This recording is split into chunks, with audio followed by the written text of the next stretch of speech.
যুক্তরাষ্ট্রের সাথে বাণিজ্য চুক্তিতে বাংলাদেশের স্বার্থ বিসর্জনের সুযোগ নেই, আসবে যৌথ বিবৃতি।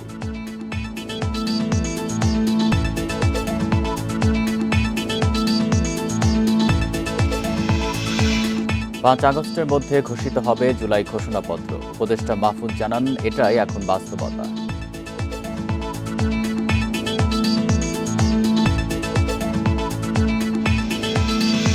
নির্বাচনের তারিখ ঘোষণায় গড়িমসি চায় না বিএনপি। জনগণ ফেব্রুয়ারিতে ভোট চায়, বলছেন নেতারা।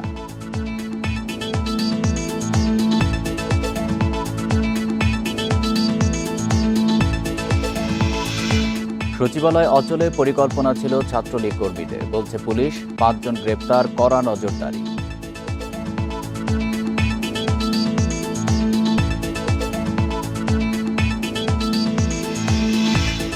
জুলাই অভ্যুত্থানে বাসা ও মেসে ঢুকে তল্লাশি, হামলা। পুলিশের সঙ্গে সহিংসতায় যোগ দেয় ছাত্রলীগ।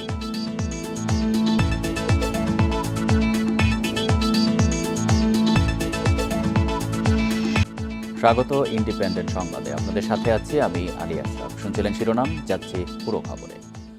যুক্তরাষ্ট্রের সঙ্গে ঐতিহাসিক বাণিজ্য চুক্তিতে বাংলাদেশের স্বার্থ বিসর্জনের কোনো সুযোগ নেই বলে জানিয়েছেন বাণিজ্য উপদেষ্টা শেখ বশির উদ্দিন। শুক্রবার ওয়াশিংটনের বাংলাদেশ দূতাবাসে একথা জানান তিনি। বাণিজ্য উপদেষ্টা বলেন, বাণিজ্য চুক্তি সম্পন্ন হওয়ার পরে দুই দেশের যৌথ বিবৃতি আসবে, সব বিষয় জানানো হবে। যুক্তরাষ্ট্রের চুক্তির জন্য বোয়িং কেনার যে সিদ্ধান্ত নেওয়া হয়েছে তাতে যুক্তরাষ্ট্রের খুব বেশি আগ্রহ ছিল না, কারণ এসব অর্ডার সরবরাহ করতে অনেক বছর লেগে যাবে। মূলত জ্বালানি ও কৃষি পণ্যের ওপর নির্ভর করে চেষ্টা করা হয়েছে বাণিজ্য ঘাটতি কমিয়ে আনার। যুক্তরাষ্ট্র বাংলাদেশকে যে 20% শুল্ক দিয়েছে, এটার সাফল্য ব্যর্থতা বাণিজ্যিক সক্ষমতার উপরে নির্ভর করবে বলেও জানান বাণিজ্য উপদেষ্টা। আমরা এর থেকে ফল পেতে গেলে আমাদেরকে নিজস্ব সক্ষমতা এবং প্রতিযোগিতাশীলতা, এবং আমি এরকম একটা কথা শুনেছি যে আমাদের এখানে আত্মতুষ্টির কোনো সুযোগ নেই, এবং এই বিষয়ে আমি 100% একমত যে আসলে কোনো অবস্থাতেই আত্মতুষ্টির কোনো সুযোগ নেই। আমাদের যে ম্যাক্রো ইকোনমির কোনো ধরনের কোনো ক্ষতি হয় তাহলে তো সেই চুক্তি কোনোভাবেই পালনযোগ্য না। তো এখানে দেশের স্বার্থ বিসর্জনের কোনো সুযোগই আমি দেখছি না। সরকারি নীতি নির্ধারকেরা বলছেন, যুক্তরাষ্ট্রের সঙ্গে কোনো সামরিক চুক্তি হয়নি, দেশের স্বার্থ বিসর্জন দেওয়া হয়নি বলে জানিয়েছেন প্রধান উপদেষ্টা প্রেস সচিব। পাল্টা শুল্ক 20% সন্তোষজনক বলে মন্তব্য করেছেন বিএনপির স্থায়ী কমিটির সদস্য আমির খসরু মাহমুদ চৌধুরী। যুক্তরাষ্ট্রের সঙ্গে যুগান্তকারী বাণিজ্য চুক্তিকে অভিনন্দন জানিয়ে প্রধান উপদেষ্টা অধ্যাপক মোহাম্মদ ইউনূস এটিকে সুস্পষ্ট কূটনৈতিক বিজয় হিসেবে অভিহিত করেছেন। বলেন, এতে দেশের জন্য নতুন সুযোগ তৈরি হবে। যুক্তরাষ্ট্রের সঙ্গে চুক্তি সফল হয়েছে, কোনো সামরিক চুক্তি হয়নি এবং দেশের স্বার্থ বিসর্জন দেওয়া হয়নি বলে জানিয়েছেন প্রধান উপদেষ্টার প্রেস সচিব শফিকুল আলম। তিনি বলেন, সরকারের জন্য এটি একটি সফলতা। 20% শুল্কের সাথে অন্য কোনো শর্ত দেয়নি যুক্তরাষ্ট্র। ইন্টেন্সিভ নেগোসিয়েশনের পরে আমরা বলতে পারি যে আমরা we got a good deal. আমাদের সার্বভৌমত্ব নিয়ে কোনো ধরনের প্রশ্ন, আমরা তো কোনো সামরিক চুক্তি করি নাই। তো তারা জানিয়েছেন তারা বাংলাদেশকে 20% ট্যারিফে তাদের করবেন। প্রতিযোগিতামূলক দেশগুলোর সঙ্গে তুলনা করলে বাংলাদেশের জন্য যুক্তরাষ্ট্রের পাল্টা শুল্ক 20% সন্তোষজনক বলে জানিয়েছেন বিএনপির স্থায়ী কমিটির সদস্য আমির খসরু মাহমুদ চৌধুরী।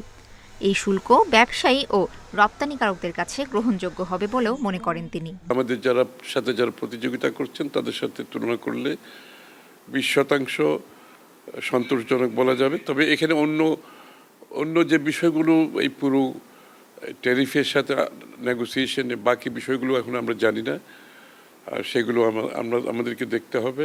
সরকারের পক্ষ থেকে আলাপ আলোচনা করে ভবিষ্যতে শুল্ক আরও কমানো যেতে পারে বলে মনে করেন বিপ্লবী ওয়ার্কার্স পার্টির সাধারণ সম্পাদক সাইফুল হক। এতে ভবিষ্যতে দুই দেশের মধ্যে বাণিজ্য ঘাটতি কমে আসবে বলেও আশা করেন তিনি। গার্মেন্টস সহ রপ্তানিকারক যে প্রতিষ্ঠানগুলো, তাদের তো একটা বিরাট ধরনের একটা উদ্বেগ উৎকণ্ঠার জায়গাটা ছিল। আমার ধারণা যে এটার কিছুটা প্রভাব পড়বে এবং আমরা পর্যায়ক্রমে যদি আরও 5-10% কমিয়ে আনতে পারি তাহলে হয়তো চাপটা অনেকখানি আমরা কমিয়ে আনতে পারবো। বিশ্লেষকরা মনে করছেন, এই বাণিজ্য চুক্তি উন্নয়নের গতি বাড়াবে এবং আন্তর্জাতিক বাণিজ্যে বাংলাদেশের অবস্থান আরও সুদৃঢ় করবে। তাসফিয়া রহিম, ইন্ডিপেন্ডেন্ট নিউজ, ঢাকা। কয়েক দফা আলোচনা শেষে 15% কমল যুক্তরাষ্ট্রের পাল্টা শুল্ক হার। বাংলাদেশি পণ্যে ঘোষিত নতুন শুল্ক হার দাঁড়িয়েছে 20%। শুল্ক কমার বিষয়কে ইতিবাচক হিসেবে দেখছেন ব্যবসায়ী ও অর্থনীতিবিদেরা। টেকসই প্রবৃদ্ধির জন্য আলাদা পরিকল্পনার তাগিদ বিশেষজ্ঞদের। বাণিজ্য ঘাটতি কমাতে 2 এপ্রিল বাংলাদেশ সহ 60টি দেশের পণ্য আমদানিতে পাল্টা শুল্ক আরোপ করে যুক্তরাষ্ট্র। সবশেষ 8 জুলাই অন্তর্বর্তী সরকারকে দেয়া চিঠিতে জানানো হয় বাংলাদেশের জন্য যুক্তরাষ্ট্রে পাল্টা শুল্ক হার 35%। শুল্ক হার কমানো নিয়ে একাধিকবার আলোচনায় বসেন দুই দেশের প্রতিনিধিরা। অবশেষে এলো শুল্ক হার কমানোর ঘোষণা। নতুন শুল্ক হার নির্ধারণ করা হয়েছে 20%। আগের 15%-এর সঙ্গে 20% যোগ হয়ে এখন শুল্ক হার দাঁড়াচ্ছে 35%। শুল্ক হার কমায় স্বস্তি প্রকাশ করেছেন ব্যবসায়ীরা। এতে রপ্তানিতেও নেতিবাচক প্রভাবের শঙ্কা দেখছেন না তারা। সেলসে একটা এফেক্ট পড়তে পারে সাময়িকভাবে, সেটা হয়তো সবার উপরেই পড়বে। বাট যদি আমি দীর্ঘমেয়াদী চিন্তা করি, অবশ্যই আমাদের এখান থেকে সুফল আসার যথেষ্ট সুযোগ আছে, কারণ ওদের ইকোনমি কখনো না কখনো সামনে তো আবার স্টেবল সিচুয়েশন আসবেই। যখনই স্টেবিলিটির দিকে যাবে, আমাদের সিচুয়েশন তত বেশি হারে বাড়ার সুযোগটা বেশি থাকবে। বাস্তবতা মেনে নতুন পরিকল্পনায় কাজ করার পরামর্শ বিশেষজ্ঞদের। রপ্তানি বাণিজ্যে ভালো করতে আলাদা পরিকল্পনার পাশাপাশি পণ্য বৈচিত্র্যকরণে জোর দেওয়ার আহ্বান তাদের। অভ্যন্তরীণ কাঁচামালের উৎপাদনের সক্ষমতা বৃদ্ধি করেই কেবলমাত্র আমরা মার্কিন বাজারে রপ্তানি করলে আমাদের যে এখন যে ঘোষিত ট্যারিফ সেটি আমাদের জন্য প্রযোজ্য হবে। সুতরাং আমাদের অভ্যন্তরীণ ভ্যালু এডিশন বৃদ্ধির জন্য আমাদের প্রায় সকল রপ্তানি খাতগুলোকেই চেষ্টা অব্যাহত রাখতে হবে। শুল্ক হার 20% নামায় বাংলাদেশের প্রতিযোগিতার সক্ষমতা বজায় থাকবে বলে মনে করছেন বাণিজ্য উপদেষ্টা শেখ বশির উদ্দিন। Shahid Ahmed, Independent News, Dhaka. জুলাই ঘোষণাপত্র 5 আগস্টের মধ্যে ঘোষণা করা হবে বলে জানিয়েছেন তথ্য সম্প্রচার উপদেষ্টা মাহফুজ আলম। রাতে ফেসবুক পোস্টে এই তথ্য জানান তিনি। জুলাই ঘোষণাপত্র এখন বাস্তবতা বলেও লেখেন উপদেষ্টা মাহফুজ আলম। পরে ঘোষণাপত্র ইস্যুকে গণ আকাঙ্ক্ষায় বাঁচিয়ে রেখে এটা বাস্তবায়নের পথ সুগম করার জন্য সবাইকে ধন্যবাদ জানান। জুলাই অভ্যুত্থানের বর্ষপূর্তি সামনে রেখে সম্প্রতি জুলাই ঘোষণাপত্রের চূড়ান্ত খসড়া বিএনপি, জামায়াতে ইসলামী, এনসিপি সহ বিভিন্ন দলকে পাঠায় অন্তর্বর্তী সরকার। ঘোষণাপত্রের খসড়ায় 26টি দফা রয়েছে। প্রথম 21 দফায় মহান মুক্তিযুদ্ধ সহ বাংলাদেশের মানুষের অতীতের বিভিন্ন ঐতিহাসিক ও গণতান্ত্রিক সংগ্রাম থেকে শুরু করে জুলাই অভ্যুত্থানের প্রেক্ষাপট বর্ণনা করা হয়েছে। পরের 5টি দফায় রাষ্ট্রের গণতান্ত্রিক সংস্কারের আকাঙ্ক্ষা, আওয়ামী লীগ শাসনামলে গুম, খুন, গণহত্যা সহ গণতান্ত্রিক রাষ্ট্র ব্যবস্থা প্রতিষ্ঠার কথা বলা হয়েছে।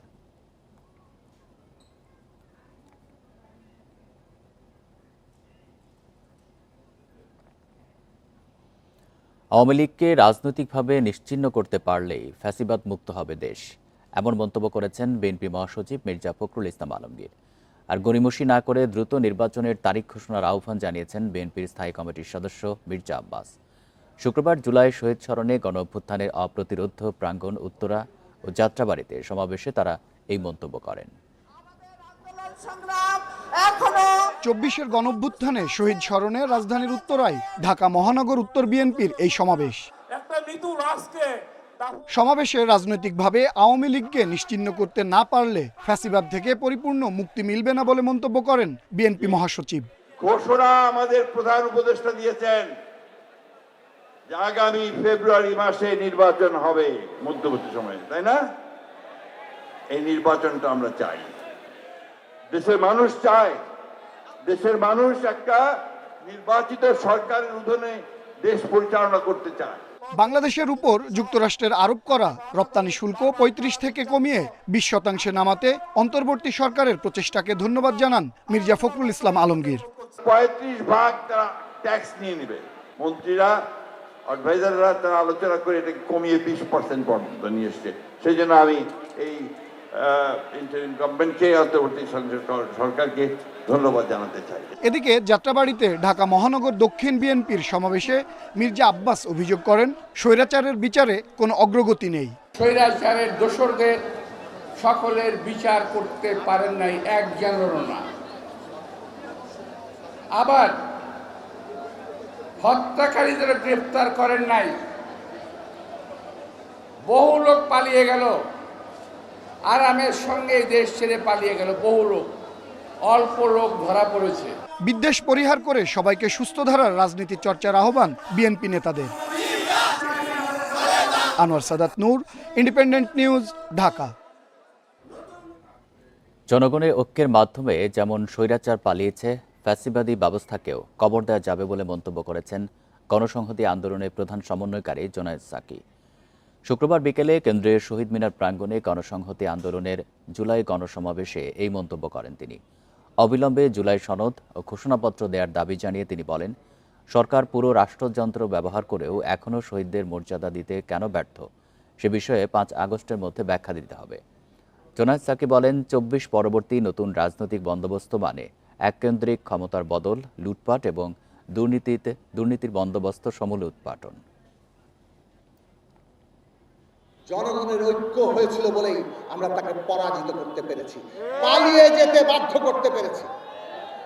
যদি জনগণের ঐক্য থাকে তাহলে এই দেশে ফ্যাসিবাদ যেমন পালিয়েছে, ফ্যাসিবাদী ব্যবস্থাকে আমরা কবর দিতে পারবো।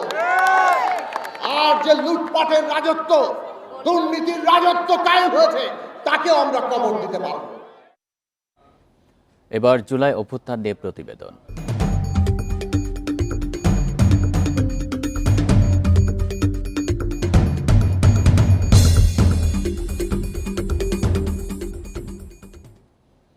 কোটা সংস্কার আন্দোলন যখন স্বৈরশাসকের পতনের দিকে মোড় নেয়, তখনই বেপরোয়া স্বৈরশাসক শেখ হাসিনা ও তার দল পাকিস্তানি হানাদার বাহিনীর মতো শুরু হয় বাসায় বাসায় হামলা, তল্লাশি। ২৬ জুলাই থেকে পুলিশের সঙ্গে ছাত্রদের খোঁজে বাসা ও মেসে শুরু হয় যুবলীগ ও ছাত্রলীগের সহিংসতা। বাড়িতে ঢুকে তল্লাশির পাশাপাশি নিরপরাধ মানুষকে গুলি করে হত্যা করে পুলিশ। ২০২৪-এর জুলাই বৈষম্য বিরোধী ছাত্র আন্দোলনে উত্তাল সারা দেশ। ছাত্রদের সঙ্গে যুক্ত হয় সব শ্রেণী পেশার মানুষ। তাদের দমনে বেপরোয়া হয়ে ওঠে স্বৈরশাসকের অনুগত আইনশৃঙ্খলা বাহিনী। বর্বর নির্যাতন আর গুলিতে আন্দোলন দমাতে না পেরে রাজধানীর বাসায় বাসায় ও মেসে সহিংস তল্লাশিতে পুলিশ। তাদের সঙ্গে যোগ দেয় পতিত সরকারের ছাত্র ও যুব সংগঠন। এ যেন আরেক ৭১। পাক বাহিনী ও তাদের দোসরদের মতো আওয়ামী সন্ত্রাসী ও তাদের অনুগত আইনশৃঙ্খলা রক্ষাকারী বাহিনী যাত্রাবাড়ি, মোহাম্মদপুর, রামপুরা সহ রাজধানীর বিভিন্ন এলাকার বাড়ি ও সড়কবাতি বন্ধ করে। ঘরে ঢুকে চেক করে শিক্ষার্থী সহ বাসিন্দাদের মোবাইল ফোন। আন্দোলনের সঙ্গে ন্যূনতম সংশ্লিষ্টতা পেলে তুলে নিয়ে চলে নির্যাতন। পুলিশ সাথে করে নিয়ে আসে, ওই পুলিশ ধাওয়াত পর্যায়ে ধাওয়াত দিয়ে এখানে ঢুকে তো নির্ভয়ে আমার পাশের ভাড়াটিয়া, আমার গেটের সামনে আমার পাশের ভাড়াটিয়াকে সে গুলি করে। দিনের বেলা দেখছে, রাতের বেলা যা ধরছে, কারণ রাতের বেলা তো জিনিসটা বুঝতে পারছে কোন ছাদে দেখছে।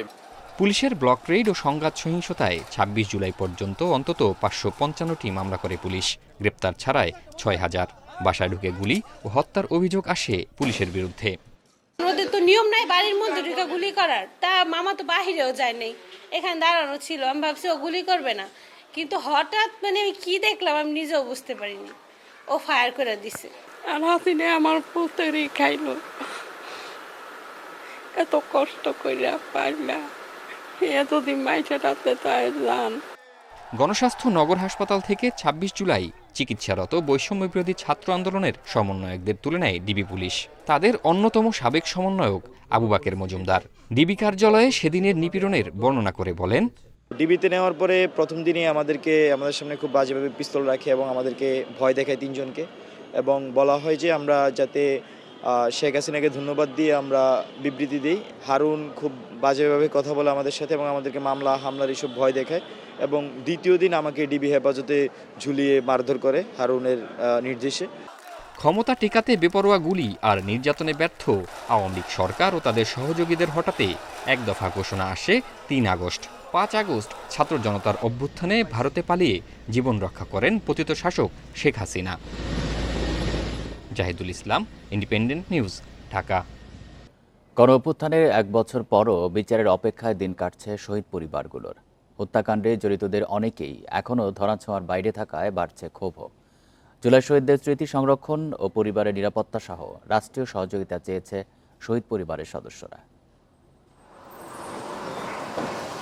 2024-এর 5 আগস্ট হাসিনা সরকারের পতনের দিন রাজধানীর বাড্ডায় বিজয় মিছিলে যোগ দেয় নোয়াখালীর কলেজ ছাত্র মোহাম্মদ রায়হান। এই সময় পুলিশের গুলিতে শহীদ হন তিনি। বৈষম্য বিরোধী ছাত্র আন্দোলনে শুরু থেকেই সক্রিয় ছিল রায়হান। একমাত্র ছেলের স্মৃতি এখনো হাতড়ে বেড়াচ্ছেন বাবা মোজাম্মেল হোসেন ও মা আমিনা বেগম। সরকারের কাছে শুধু এটাই আবেদন জানাই, সব সন্তান আমার সন্তান যেরকম, সব সন্তান আমার সন্তানের মতন, সবাই হত্যার বিচার চাই। নির্মমভাবে যেভাবে হত্যা করছে রোডে। জুলাই আন্দোলনে ফরিদপুরের শহীদ হন 7 জন। কারো স্বামী, কেউ বাবা, কেউ হারিয়েছেন বোন। হত্যার বিচার, কবর সংরক্ষণ ও নিরাপত্তা সহ রাষ্ট্রীয় সহযোগিতা চেয়েছেন শহীদ পরিবারের সদস্যরা। আমার হাজবেন্ড তো চলে গেল, তাদের একটা শহীদের স্বীকৃতি এটা তো সরকারিভাবে দিতে হবে। তো সরকারের কাছে আমার এটা দাবি থাকবে যে সবাই সরকার যেন এই 24-এর শহীদদের যেন ভুলে না যায়। জুলাই গণঅভ্যুত্থানে মাগুরার রাজপথ উত্তাল ছিল ছাত্র জনতার আন্দোলনে। সে সময় সরকার দলীয় নেতাকর্মী ও পুলিশের গুলিতে শহীদ হন 10 জন। কোলার ধরে টানিয়ে নিয়ে প্রথম গুলি পায়ে মারে, পরে এই পেটে মারে বাজায়। তো তাদের হত্যাকাণ্ডের সাথে যারা জড়িত ছিল তাদের সবার আগে বিচার নিশ্চিত করতে হবে। আন্দোলনে নিহতদের পরিবারকে ও আহতদের নানাভাবে সহযোগিতার পাশাপাশি শহীদদের স্মৃতি সংরক্ষণে উদ্যোগ নেওয়ার কথা জানিয়েছেন জেলা প্রশাসক। শহীদ পরিবারের জন্য সরকার নানামুখী উদ্যোগ গ্রহণ করেছে। প্রথমত জুলাই স্মৃতি ফাউন্ডেশন থেকে ওনাদের পরিবারকে আর্থিক সহায়তা দেওয়া হয়েছিল 5 লক্ষ টাকা করে। পরবর্তী পর্যায়ে সরকার সঞ্চয়পত্রের জন্য 10 লক্ষ টাকার সঞ্চয়পত্র দিয়েছে। জুলাই গণঅভ্যুত্থানে মাগুরাতে আহত হয়েছেন 292 জন। এদের অনেকেই এখনও সরকারি সহযোগিতা পাননি বলে অভিযোগ ভুক্তভোগীদের। তাপস সরকার, ইন্ডিপেন্ডেন্ট নিউজ। ছাত্রলীগের কর্মীরা সংগঠিত হয়ে সচিবালয়ের কার্যক্রম অচল করে দিতে পরিকল্পিতভাবে হামলা করেছে বলছে ডিএমপি। এই হামলা পরিকল্পনায় ছিল গোপালগঞ্জ মেডিকেল কলেজ, ঢাকা বিশ্ববিদ্যালয় ও জাহাঙ্গীরনগর বিশ্ববিদ্যালয়ের ছাত্রলীগের কর্মীরা। এই ঘটনায় এখন পর্যন্ত 5 জনকে গ্রেপ্তার করেছে পুলিশ। অন্যদের ধরতে হোয়াটসঅ্যাপ ও টেলিগ্রাম গ্রুপে চলছে বিশেষ নজরদারি।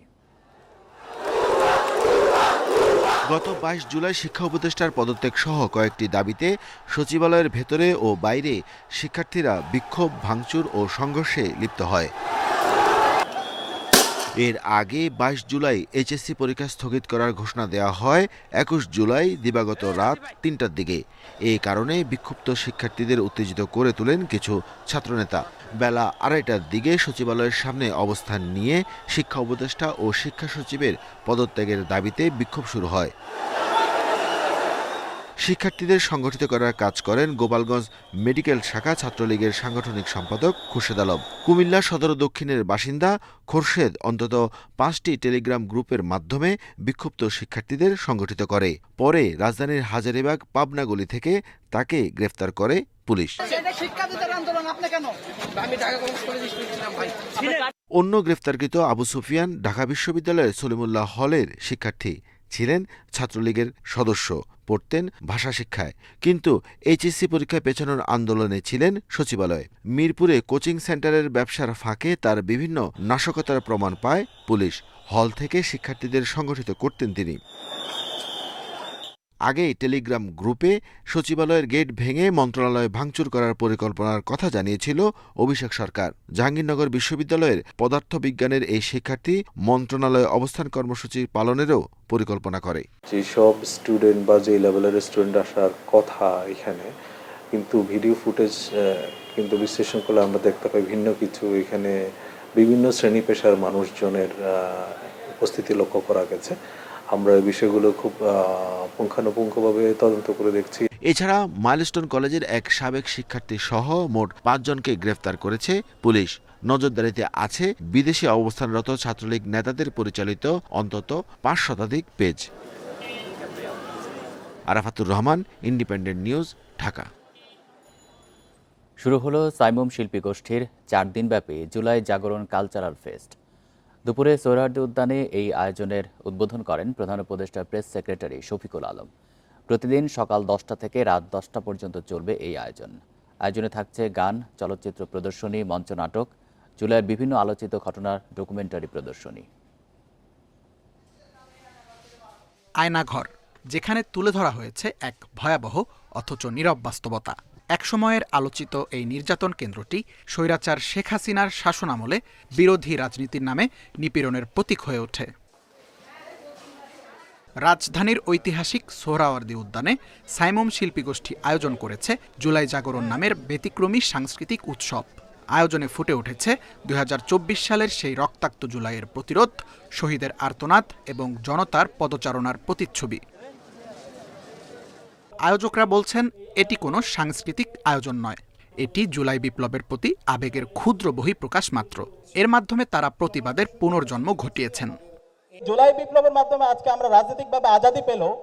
হাসিনার যে কালচারাল এস্টাবলিশমেন্ট, সেই এস্টাবলিশমেন্টটা এখন পর্যন্ত আমরা পরিপূর্ণভাবে ভাঙতে পারিনি। সেই এস্টাবলিশমেন্ট ভাঙার জন্য আমাদের আরেকটি সাংস্কৃতিক বিপ্লব দরকার। সেই সাংস্কৃতিক বিপ্লবের জন্য জুলাই বিপ্লব পরবর্তী গত 1 বছর ধরে আমরা লড়াই করছি। অনুষ্ঠানের উদ্বোধন করেন প্রধান উপদেষ্টার প্রেস সচিব শফিকুল আলম। তিনি মনে করেন, সাংস্কৃতিক যুদ্ধে হেরে গেলে আবারও ফিরে আসবে আওয়ামী ফ্যাসিবাদ। কালচারাল ওয়ারে যদি আওয়ামী লীগের কাছে হেরে যান, ওরা আবার আসবে, মুজিববাদ আবার আসবে, এবং ওই মুজিববাদের নামে, আওয়ামী ফ্যাসিজমের নামে যে খুন খারাপি, মানুষকে গুম করা, আয়নাঘর তৈরি করে ফেলা এবং খুনের বৈধতা দেওয়া, এগুলো আবার ফিরবে। প্রধান অতিথি হিসেবে উপস্থিত ছিলেন সংস্কৃতি উপদেষ্টা। তিনি বলেন, এমন একটি বাংলাদেশ তৈরি হোক যেখানে ভিন্নমত থাকলেও থাকবে না কোনো বিশৃঙ্খলা, সবাই থাকবে ঐক্যবদ্ধ। গত পহেলা বৈশাখে 54 বছরের ইতিহাসে বাংলাদেশে বাঙালি জাতীয়তাবাদের ন্যারেটিভ থেকে বের হয়ে এসে আমরা পহেলা বৈশাখটা বাংলাদেশের সবার হয়ে উদযাপন করেছি, এবং এটা কিন্তু একটা মেজর কালচারাল প্যারাডাইম শিফট। আমি মনে করি বাংলাদেশ আর এই প্যারাডাইম শিফট থেকে ঘুরে আওয়ামী লীগের ফ্যাসিবাদের বাঙালি ফ্যাসিজমে যাবে না। প্রতিদিন বিকাল থেকে সন্ধ্যা পর্যন্ত থাকবে অভ্যুত্থানে আহত ও নিহতদের গল্প ও স্মৃতিচারণ। Tanvir Ahmed, Independent News, Dhaka. রাজধানীর শাহবাগে জুলাই আন্দোলনকারীদের দুপক্ষের মধ্যে সংঘর্ষের ঘটনা ঘটেছে। শুক্রবার সন্ধ্যায় এই ঘটনা ঘটে। পরে পুলিশ গিয়ে তাদের ছত্রভঙ্গ করে দিলে পরিস্থিতি অনেকটাই স্বাভাবিক হয়। এতে যান চলাচল স্বাভাবিক হয়। জুলাই সনদ ঘোষণা ও বাস্তবায়নের দাবিতে শুক্রবার সকালেই শাহবাগ মোড় অবরোধ করেন জুলাই অভ্যুত্থানে আহত ও নিহতদের পরিবারের সদস্যরা। অস্থায়ী মঞ্চে তারা বলেন, দাবি মানা না হলে আন্দোলন আরও বেগবান হবে। যোগ দেবেন জেলা ও উপজেলার জুলাই যোদ্ধারাও। জুলাই ঘোষণাপত্র, জুলাই সনদ বাস্তবায়িত হওয়ার পরে সরকার যখন প্রতিশ্রুতি দিবে যেটাকে স্থায়ী বিধানে অন্তর্ভুক্ত করা হবে, তখনই আমাদের কর্মসূচি আমরা শেষ করব। সরকারকে সাহায্য করে যত দ্রুত সম্ভব জুলাই ঘোষণা, জুলাই সনদ চাহিদা মোতাবেক দিয়ে দেন, আমরা ঘরে ফিরে যাব। এই ঘোষণাপত্র, এই সনদ যদি না পাই, পরবর্তীতে আমাদের বিপদ মুহূর্ত কাটাতে হবে।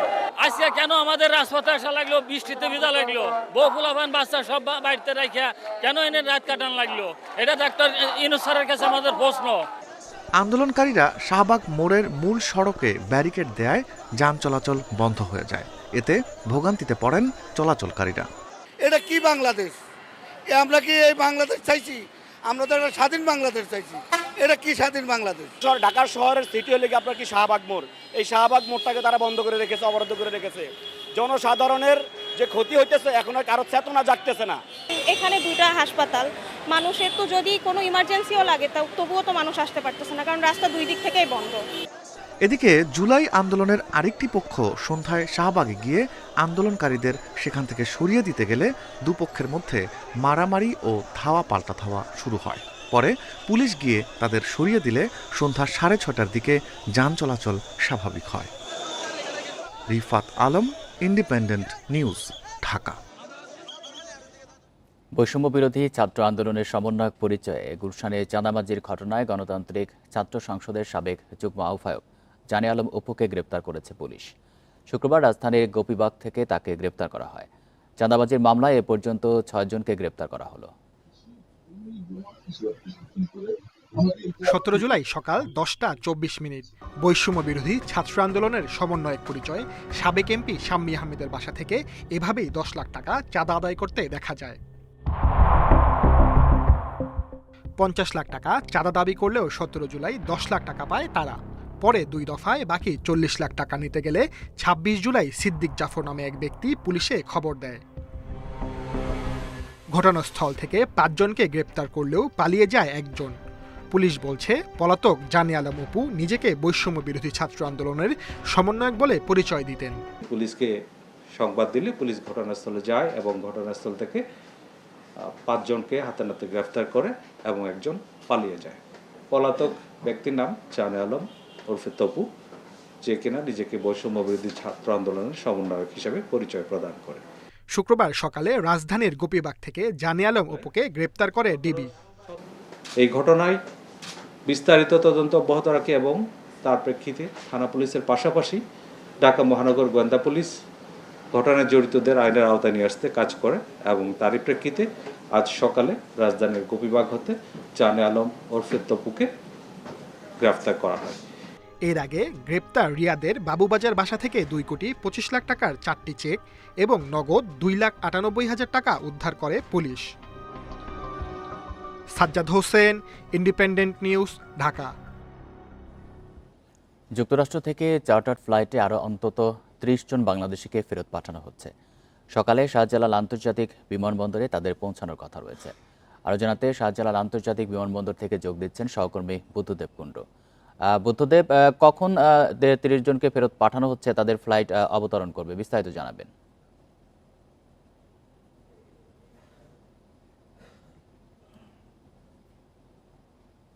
অবৈধভাবে অবস্থানের দায়ে আটক হওয়া প্রায় 60 জন বাংলাদেশিকে আসলে পাঠানোর কথা ছিল। আমরা যেমনটি গতকালকে রাতে জানতে পেরেছিলাম, কিন্তু এখন যে সংবাদটি আমরা পাচ্ছি সেইখানে প্রায় 30 জন যুক্তরাষ্ট্রে আটক হওয়া অবৈধ তাদেরকে বলা হচ্ছে, কারণ তাদের কারো কারো পাসপোর্টের মেয়াদ শেষ হয়ে গেছে এবং তাদের বিভিন্ন ভাবে তারা অবস্থান করছিলেন। সেই অভিযোগে কিন্তু যুক্তরাষ্ট্রের সরকার তাদেরকে ফেরত পাঠাচ্ছে। আপনি জানেন যে প্রতি মাসেই কিছু না কিছু, আমি একটু আগে যে খবরটি পেয়েছি যে সেখানে কিন্তু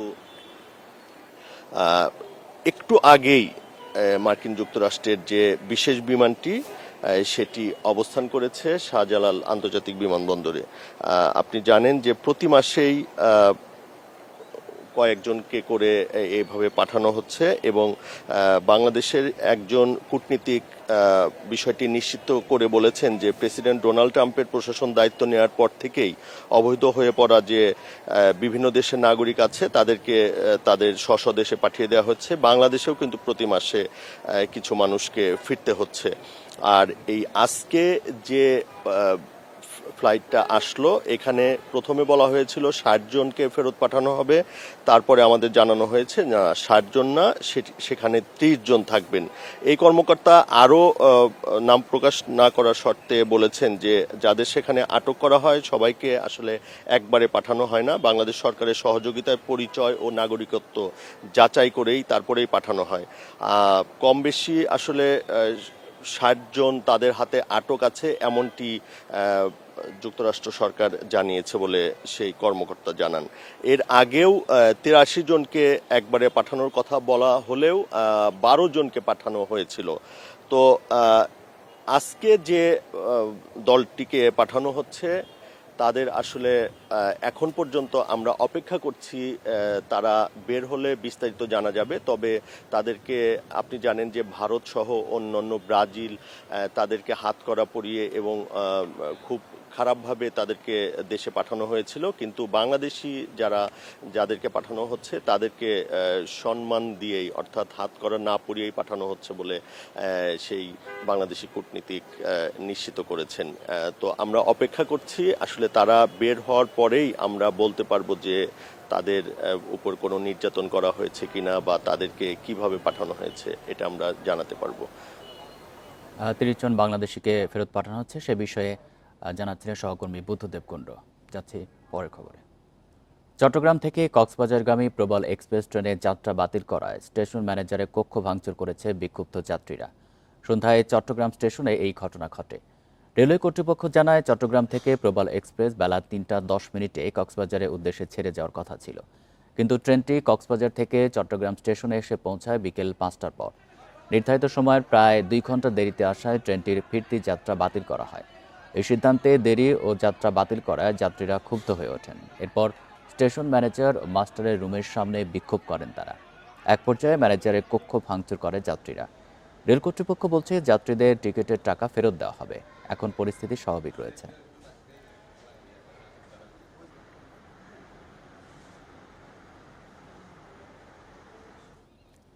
সামান্য বৃষ্টিতে মেহেরপুরের নিচু এলাকাতে দেখা দেয় জলাবদ্ধতা। পানি নিষ্কাশন ব্যবস্থা না থাকায় বৃষ্টি কমলেও পানি জমে থাকে দিনের পর দিন।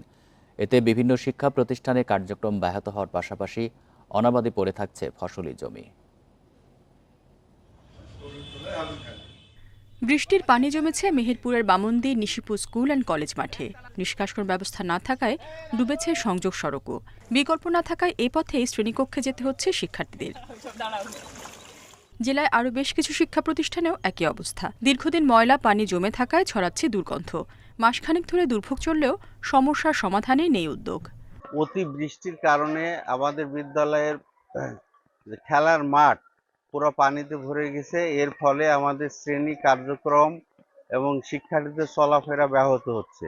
1 মাসের উপরেও এই মাঠে পানি জমে আছে, তাই ছাত্ররা আসতে চায় না। আমাদের এই স্কুলে দীর্ঘ 1 মাস ধরে ফিল্ডে পানি জমে আসে, যার জন্য আমরা খেলাধুলা করতে পারছি না। এদিকে গাংনী উপজেলার তেরাইল নলগাড়ি মাঠের প্রায় 150 বিঘা ফসলি জমি তলিয়ে আছে বর্ষার শুরু থেকেই। কৃষকদের অভিযোগ, প্রভাবশালীরা পুকুর খনন করে পার বাঁধায় পানি যাওয়ার পথ বন্ধ হয়ে গেছে। এতে এসব জমিতে চাষাবাদ সম্ভব হচ্ছে না। পুকুর গাইটি ভরাট করে ফেলে মাঠ একদম জমি সব পড়ে আছে, পানি বাড়ার দেয় না। এইসব বড় লোকদের পুকুর। প্রভাবশালী একজন ব্যক্তির জমি থাকার কারণে তার সেই পথটা বন্ধ হওয়ার কারণে অনেক পানির কারণে এখানে যে জমি, এখানে কোনোবারই ফসলাবাদ হয় না। অভিযোগের ভিত্তিতে প্রয়োজনীয় ব্যবস্থা গ্রহণ করার কথা জানিয়েছেন উপজেলা নির্বাহী কর্মকর্তা। বিভিন্ন জায়গায় ভিজিট করে সেসব জলাবদ্ধতা নিরসনের জন্য আমরা স্থানীয়ভাবে ব্যবস্থা নিয়েছি। তো শিক্ষা প্রতিষ্ঠানের বিষয়তে আমরা মাধ্যমিক শিক্ষা অফিস এবং প্রাথমিক শিক্ষা অফিসের মাধ্যমে শিক্ষা প্রতিষ্ঠানের কর্তৃপক্ষকে আমরা নির্দেশনা দিয়েছি, তারা যেন জলাবদ্ধতা নিরসনের জন্য উদ্যোগী হয়। দুর্ভোগ কমাতে জলাবদ্ধতা নিরসন সহ কার্যকর পদক্ষেপ নেওয়ার দাবি জানিয়েছেন ভুক্তভোগীরা। Independent news. চট্টগ্রামে বর্ষা শুরুর পর থেকে এ পর্যন্ত সাপের কামড়ে প্রাণ হারিয়েছেন 7 জন। প্রতি বছর 1 থেকে 1,500 সাপে কাটা রোগীকে আনা হয় চট্টগ্রাম মেডিকেলে। চিকিৎসকরা বলছেন, সঠিক সময়ে চিকিৎসা নিতে না পারায় ঘটছে প্রাণহানি। সাপে কাটলে দ্রুত চিকিৎসা কেন্দ্রে নেওয়ার পরামর্শ তাদের। প্রতি বছর বর্ষার সময় বিভিন্ন এলাকায় বেড়ে যায় সাপের উপদ্রব। বন্দরনগরী চট্টগ্রামে এরই মধ্যে সাপের কামড়ে মারা গেছেন 8 জন। চট্টগ্রামের বলখালীর পোপাদিয়া এলাকায় রাতের খাবার খেয়ে বাইরে গেলে বিষধর সাপে কাটে জিশান চন্দ্রকে। প্রথমে তাকে নেওয়া হয় ওঝার কাছে, পরে ভর্তি করা হয় চট্টগ্রাম মেডিকেল কলেজ হাসপাতালে। তারপর উনি চলে যাচ্ছে আমাকে, আমি লেট মেরে দেখতেছি আমাকে কামড় দিছে। সাপে হাঁটানোর পরে দিই আর ওজার হাসে লেগে পানি ভরা হাবাই বানও দিয়ে তো দনের পরে দিই গোটা রাত ভর করতে সকালে 8টা বাজা হয় যে মেডিকেলে যাব। আগ্রাবাদের বাসিন্দা লিটন মিয়া কর্মস্থলে যাওয়ার পথে সাপের কামড়ের শিকার হয়ে ভর্তি হন হাসপাতালে। সাপে কাটার পর রোগীদের একটি বড় অংশকেই নেওয়া হয় ওঝার কাছে, পরে অবস্থা খারাপ হলে নেওয়া হয় হাসপাতালে, যে কারণে বিনা চিকিৎসায় অনেকেই মারা যান পথেই। পায়ের উপরে বাদ দিয়ে দিচ্ছি, দিয়ে মেডিকেল আসছে আর কি। ব্যাগের তলে একটা সাপ ছিল, আমার পায়ে পাড়া পড়ছে আর সাপটা আমার কামড় দিয়ে চলে গেছে। চিকিৎসকরা বলছেন, সাপে কামড়ানোর পরের মুহূর্তগুলো অতি গুরুত্বপূর্ণ, তাই সময় নষ্ট না করে দ্রুত স্বাস্থ্যকেন্দ্রে নিতে হবে রোগীকে। যত দ্রুত প্রপার চিকিৎসায় যেতে পারবেন তত আউটকাম ভালো হবে। এদের ক্ষেত্রে ওঝার ওইখানে যাওয়াটা সবচাইতে বিপজ্জনক। বিষাক্ত সাপের কামড়ের ফলে যেসব রোগী মারা যাওয়ার একমাত্র কারণ রোগীকে যথাসময়ে বা সঠিক সময়ে হাসপাতালে নিয়ে না আসা। আমরা যখন দেখি রোগীগুলা তখন আসলে কিছুই করার থাকে না। চট্টগ্রামে গেল বছর সাপের কামড়ে মারা যান 3 জন, এবার সে সংখ্যা হয়েছে দ্বিগুণের বেশি। Ahsan Riton, independent news, Chattogram. English channel পাড়ি দেওয়ার কৃতিত্ব অর্জন করেছেন কিশোরগঞ্জের নিকলির বাসিন্দা নাজমুল হক হিমেল। তার কীর্তি এখন পুরো জেলার মানুষের মুখে। হাওর এলাকা থেকে হিমেলের মতো আরও সাঁতারও উঠে আসতে পারে বলে মত তাদের। কিশোরগঞ্জের নিকলির মিরহাটি গ্রামের বাসিন্দা নাজমুল হক হিমেলের সাঁতারের নেশা ছোটবেলা থেকেই। ১৯৯৮ থেকে ২০০৮ সাল পর্যন্ত বয়সভিত্তিক ও জাতীয় সাঁতার প্রতিযোগিতায় অর্জন করেছেন ২৫টি স্বর্ণ ও ১৯টি রূপার পদক, পাশাপাশি গড়েছেন ৬টি জাতীয় রেকর্ড। এবার ইংলিশ চ্যানেল পাড়ি দেওয়ার কীর্তি গড়লেন হিমেল। ২৯ জুলাই ১২ ঘন্টা ১০ মিনিটে এই চ্যানেল পাড়ি দেন তিনি। অনুভূতির কথা তো আমি কি বলবো, এটা একটা বিশাল, আমার কাছে একটা বিশাল অর্জন মনে হচ্ছে। যখন আমরা ফিনিশিং পয়েন্টে গেলাম তখন তো একটু কঠিন চ্যালেঞ্জ ছিল।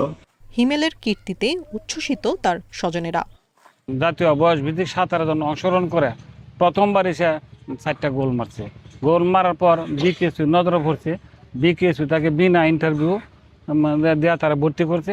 আমরা তো ছোট ছিলাম, ওনার সাথে সাথে আমরা এই নদীতে সাঁতার কাটছি। উনি এই জায়গা থেকে সাঁতার কেটে আজ ইংলিশ চ্যানেল বিজয়ী। হিমেলের অর্জনে অনুপ্রেরণা খুঁজে পাচ্ছেন অনেকে। তারা বলছেন পৃষ্ঠপোষকতা পেলে আরও সাঁতারু তৈরি হবে নিকলিতে।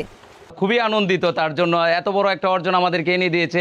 আমরা খুবই গর্বিত এলাকাবাসী। আমাদের নিকলিতে কোনো সুইমিং পুল নাই, আমরা চাই সরকারিভাবে যাতে আমাদের নিকলিতে একটা সুইমিং পুল হোক। নিঃসন্দেহে পুরো বাংলাদেশের জন্য গর্ব বয়ে এনেছে।